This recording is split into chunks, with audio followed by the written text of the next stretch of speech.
Hi everyone, and welcome to another edition of the RBM Roundtable. It's a series where we get the chance to catch up with our fabulous regional bowls manager team and find out what's happening all over Australia. Today I'm joined by two great guests. Firstly, the RBM for the Metropolitan Melbourne and Geelong region in Paul Holtschke. How are you, mate? Morning, Clive. Doing very well, actually, here in Excellent. Melbourne. Yep. Yes. And we've got a special guest. He's the Secretary Manager of the Mitcham Bowls Club, but he's also the Finance Director at Heatherdale Recreation and Bowls Club. And it's Jim Corcoran. How are you, Jim? I'm good, Clive. Yeah, thanks for joining us. All right, let's start with you, Paul, and give us a rundown of how long you've been in the Regional Bowls Manager role and the area that you cover. Thank you, Clive. Yes, I've been in the role 8.5 years. So I was one of the original ones, actually the only original one left. So I started in November 2011. And so I look after Melbourne and Geelong. 70% of Melbourne and Geelong. And I go as far as Colac and Apollo Bay. So it's roughly about 138 clubs. So I have a very privileged position where I get to, support all these great people, great clubs.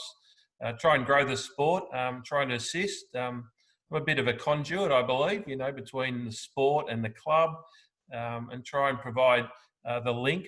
And often when people ask me, what do I do? I say often I am a listening ear and a shoulder to cry on, because often clubs just want to talk through issues, talk through things, and I'm that person that they can go to. So, yeah. Fantastic. That's a great role.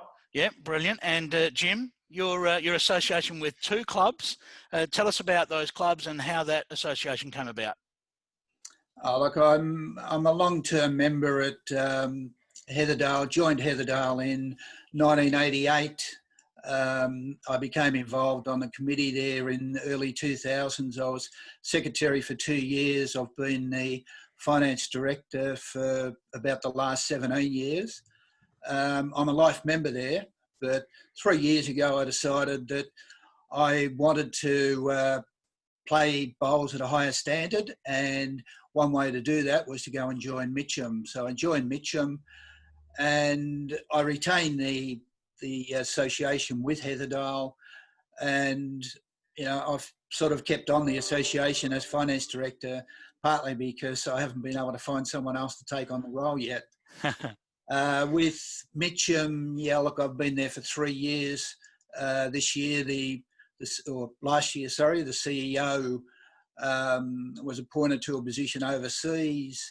I was approached to take on the role while he was overseas. Initially, I thought it was for a couple of months, but it turned out he's overseas for 2 years.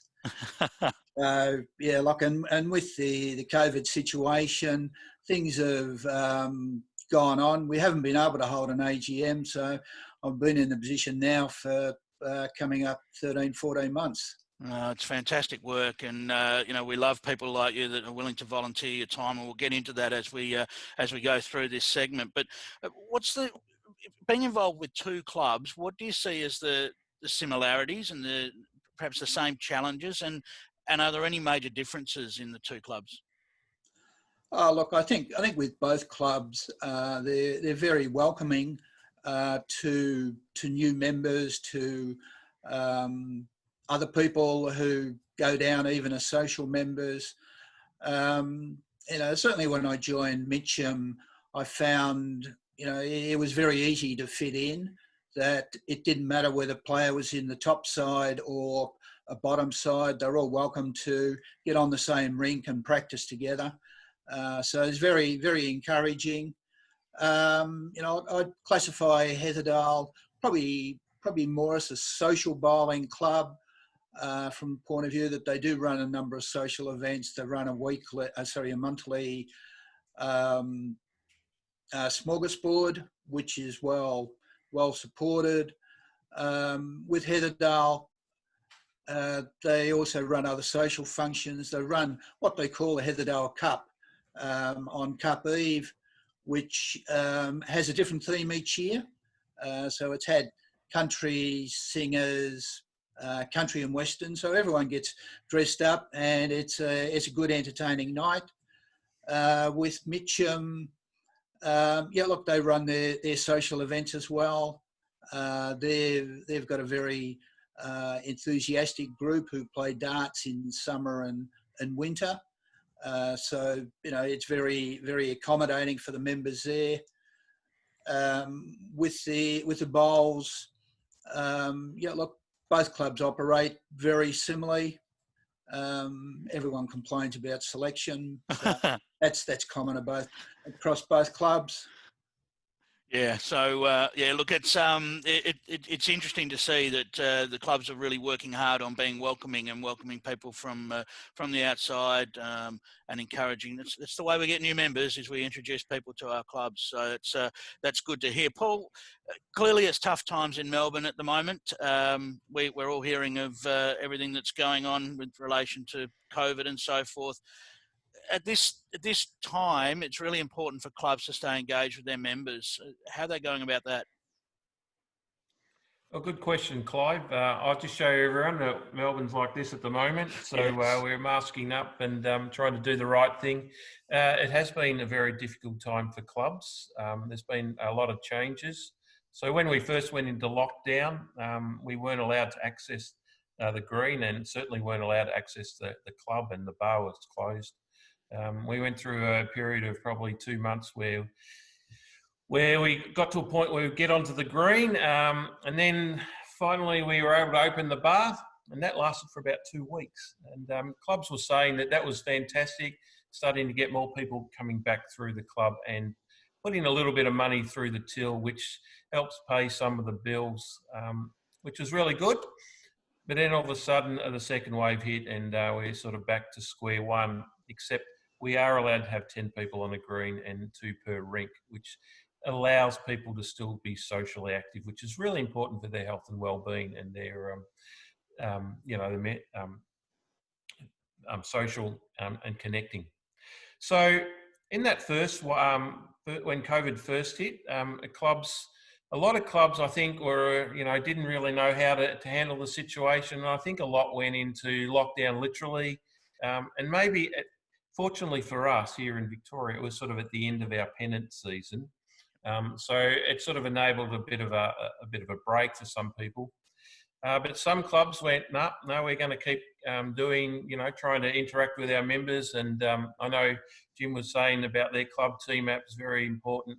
A lot of clubs were doing Zoom meetings. So I know one club on a Thursday night, they would all get together on Zoom and have some drinks together. And I had one club in Winchelsea, they had Friday night, they would do trivia nights with their members, and they also tried to engage with other people within the local town. One club in Geelong, Eastern Park, they did a winter giant monster raffle, which actually raised $3,500. And it connected with a lot of people. They did it all online through Facebook. And what they actually were able to really achieve was connection with local organisations, businesses who donated to them, got involved, and they had a lot of traction through that. So you've really got to put it out to them, especially when clubs aren't earning any money at this stage. They were able to earn $3,500 by doing a little bit of extra work, but the connections that they've been able to make will probably hold them in good stead moving forward when they're able to get back. Fantastic, mate. And Jim, talk about Team App, because one of your clubs has been using Team App to stay engaged with its members. Yes, Mitcham uses Team App quite extensively.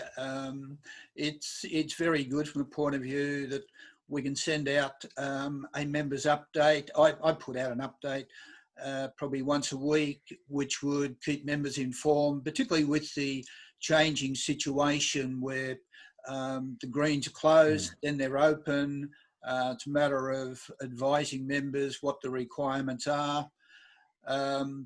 It's also handy from the point of view they use it during the season to provide details of the selections, the teams. They can put the results on. I also use it to put up photos of different events and that which have occurred during the season. We we've got the majority of members are using Team App, but for those who don't, if I've got an email address, it's a matter of sending out the update by email. It's very important to keep members involved and informed on what's going on. But, you know, as Paul mentioned, you've got the mental health side of things, and we have members who do get sick, do go into hospital. We can at least keep members informed of what the situation is with them. Yeah, it's very important. I mean, for our clubs are the life for some of our members, and so to keep them engaged and keep them informed, we certainly encourage clubs at the moment, particularly those in Victoria that are still fairly locked down, to keep your members engaged and find those clever ways to keep them involved, like the trivia and so forth. I love a good trivia, Paul. So happy about that. All right, you're the trivia king, Clive. No doubt about that. On this topic though, Phil Brady released an interesting video, ISO Bowls. Jim, that's kept a few of us entertained over time. Oh, look, it certainly kept the members entertained, and it certainly proved very popular with people from other clubs too. Yeah, Phil, you know, he got a bit bored with being locked down, so he set it up. His wife did a bit of camera work. Phil did the editing afterwards. He said that it proved to be a lot easier than what he thought. He did go and do a second one. At this stage, he hasn't committed to doing a third one, but I think if people put a bit of pressure on him, he'll do it. I did notice he won his game 41 zip on 21 ends because he lost one in the bushes, unfortunately. So and Paul, he also won the raffle, which was handy. Yeah. I don't know how he did that. It must have been a bit of collusion, I would say. No, it's good fun, and it's good to see that people using their imagination and trying some different things. Paul, I think Phil, we need James. We definitely, Jim. We need to get Phil onto version 3. There's no doubt about that. The second wave. Yeah, I think all he needs is a little bit of inspiration and a few thoughts on how to do it. But I'm sure he gets a lot of advice from members of the club. All right, Paul, onto a more serious side of things, I suppose. Grant opportunities for clubs in this sort of time, really important, and I know it's something you keep a keen eye on, and it's just one area where the regional bowls managers can help clubs. Yeah, absolutely. I believe it's very important to keep clubs up to date with opportunities. So even yesterday, I sent around an email to all my clubs in Geelong, informing them about the City of Greater Geelong Community Grants have just opened. Just keeping them up to date with what's happening, you know, and so there was information sessions that they can log into. So just keeping them informed. Hopefully they get a lot of them, but it's still allowing them to know what's going on. So sending out regular emails. So if you're a local club out there that's not connected with your RBM, I would encourage you to do that because they will add you to their mailing list, and they'll send out regular updates around what's going on and opportunities that are around. So the Victorian government have been very supportive to clubs, especially those who've got paid employees. But just recently, they had a $1,000 grant for all clubs to help with utility bills and to buy hand sanitizers and all those type of things that we need to keep our people safe. So it was a very easy grant. It was $1,000. Unfortunately, only about half the clubs applied for it, which is a shame. And we're there to help them all the time. And just recently, just one more thing, Clive. The Victorian government have just announced a grant called Let's Stay Connected. And that's up to $5,000 to run innovative programs, things like Jack Attack, to help connect with other organisations. We've got one club who's even thinking about creating a little video and then using that to display their information at their local shopping centre. So that sort of the money will help allow for that to happen. So it's called Let's Stay Connected, and I will be sending some more information out about that in the coming days. Very good. And that's just that example, Paul, you've given is just one example of how the RBM in your area can know what's going on in the particular area. So whilst that'll suit Victorian clubs, I'm sure that there are other grant opportunities all around Australia that the RBMs are aware of. So touching base with your local regional bowls manager, and you can find all the details of the regional bowls managers on bowls.com.au. Head to the club support section and you can get all the details on your local RBM and get in touch. Paul, you touched on Jack Attack. And invite them to come around and visit your club. Yes, let's talk Jack Attack, mate. You're silly not to make that connection. Jack Attack. Yes, tell us about it. Well, it's a great way to introduce new people to the game. It's a short, sharp version of the game. It's played over a sets play competition over 5 ends. So 2 sets of 5 ends. If it's 1 set all, we have a power play. And if 1 set all, we have a tiebreaker. I do apologise. During each set, we have a power play, which makes it a little bit more interesting. You can rotate positions. You can sub people in and out. So it's short, it's fun. It's a great way to get people who aren't currently playing into the game. Thankfully, we got Jim from Mitcham on board. 2 years ago, Mitcham started Jack Attack, and they got 33 teams into the competition. So you think about that, 33 times 3, 4, that's over 120 people involved in playing the sport that hadn't played before. And then they come up with some other innovative ideas. So I'll maybe hand over to Jim to quickly tell us about their story, and then we'll come back and talk about the new initiative that Bowls Australia have released.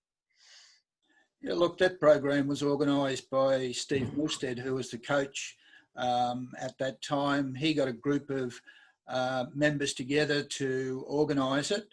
They rang around businesses and that, and they got them to organise teams, put them in. It proved very successful. We were able to pick up some members from that, and it's the innovative ways in which you've got to try and attract people. We've renovated the green in December, so we've only had the 1 green, so I haven't been able to do anything in the past season, but certainly it's something which the club will be looking at in the future. Yeah, and it's about getting out there and finding those teams to come in, isn't it? And that's I think if we ask what a successful Jack Attack competition looks like, it's got someone behind it that's really driving it and helping find those teams, Jim. It is, yep. Yeah. All right. Now, we do have an exciting announcement that's been put out today. So, Paul, we've got an initiative by Bowls Australia as part of the COVID Return to Bowls plan. And there's some exciting opportunities for clubs to get involved in Jack Attack. Correct. That's it, Clive. So we've got Jack Attack Lite, which is an opportunity for clubs to register who haven't registered before for the first time to obtain a free license to run Jack Attack. So there's up to 50 opportunities. So I would encourage clubs to get involved, to visit the Bowls Australia website. You'll see it there. Sign up or ask your RBM about the opportunity to be involved. So that's what we call the Lite program. Then there's the Plus program. That is those clubs are already linked, like Mitcham, and we are going to provide additional support. So some money, I think, to help pay for coordinators if clubs are struggling to find people to coordinate the event. So we've got additional funds there to support them, to even purchase barbecues, some paraphernalia, some shirts, and some trophies. Yeah, absolutely. Everyone loves to win a trophy, don't they, Clive? You've probably got heaps of them. Everyone does love a trophy, and they love to take selfies of trophies and promote them on websites, which is what we love to see. And of course, what they also get is the support from their RBM. So, we're only too happy to help them through that and so certainly link them. All of that information is on bowls.com.au right now. So you can get online, as Paul said, for the light. You can put in your application and hopefully that'll be successful. But if you've already got your license, get involved with Jack Attack Plus, rejuvenate your Jack Attack competition, and add those little extras, a barbecue finish for all your participants and so forth. So it's all part of Bowls Australia's plan to help clubs get people back through clubs after this COVID situation goes away. Jim, what do you say to a club that's thinking about it? They've been thinking about what they could do to get some new people through. Here's an opportunity through Jack Attack to do it. What do you say to a club that's been thinking about trying it? Look, I'd certainly encourage them to try it.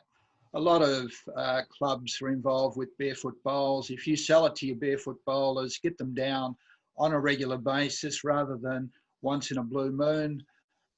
It will certainly be of benefit to the clubs. Clubs struggle to attract new members. There's so many other things which people want to do these days. But if they get involved with bowls, they'll find that it is a good sport, and it provides a community spirit that people require at the moment. Spot on. Look, Jim, and thank you. It's a good way to get them keep connected too, Clive, and. Yeah, absolutely. That's Jim, what it's all about. Thank you for your time and thank you for the time that you give to the sport. I think sometimes with our volunteers, we can forget the little thank yous and things like that. And they're so important because, people volunteer their time and contribute so well to our club. So thank you for your time today and thank you for your contribution to the sport. Yep. Thanks, Clive. And Paul, obviously, we echo that message out there again that clubs should get in touch with their regional bowls managers. We're out there looking to interface with clubs and help in any way we can. Absolutely. We love going out there and talking with you, supporting you. As I said, we're a listening ear and a shoulder to cry on. We're a conduit of information. We're just there to be there to walk you through the process. Often I say, well, I'll be your co-pilot and I'll support you in any which way you can.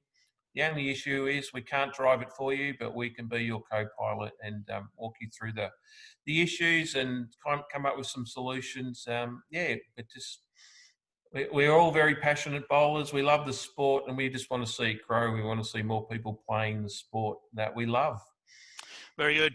Thanks, guys. Stay safe, both of you, and to everyone out there, stay safe, and we'll catch you next time. Thank you, Clive. I'll put my mask back on. RBM Roundtable. Good on you guys. Thank you. Cheerio.